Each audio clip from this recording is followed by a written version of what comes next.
ኮሚሽኑ በመንገድ ግንባታ ለሙስና ተጋላጭ የሆኑ የስራ ዘርፎችን ይፋ አደረገ።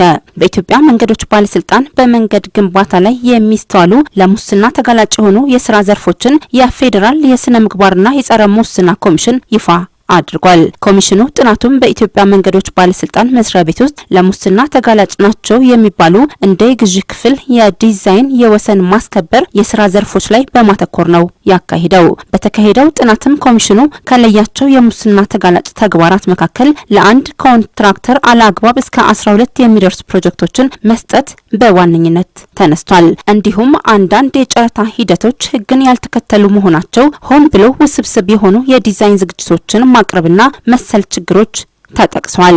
በተጨማሪም ጥራቱን ያልጠበቀ ግንባታ ማካሄድ፣ ያላለቀ ፕሮጀክትን ያለቀ በማስመሰል ማረጋገጫ መስጠት እንዲሁም ግንባታ የሚካሄድባቸው መንገዶች ማሟላት ያለባቸውን የጥራት መስፈርቶች ሳያሟሉ መንገዶችን መረከብም በችግርነት ተነስቷል። ኮሚሽኑ እነዚህን ችግሮች ለመቅረፍ በሚቻልበት መንገድ ላይ መፍትሄ ለማስቀመጥ ከባለድርሻ አካላት ጋር ምክክር እያደረገ ይገኛል። በዚህ የምክክር መድረክ ላይም ባለስልጣኑ ኮሚሽኑ በጥናት ለይቶ ከሰጠው ችግሮች ላይ አስተዳደራዊ መዋቅር በመዘርጋት መፍትሄ ማስቀመጥ ይኖርበታልም ተብሏል። እንዲሁም ከዘርፉ ጋር ተያይዘው በሚስተዋሉ ችግሮች ዙሪያ ባለድርሻ አካላት የሚሰጡት አስተያየት ታክሎበት እርምጃ ለመውሰድ የሚያስችል አቅጣጫ ይቀመጥለታልም ተብሏል።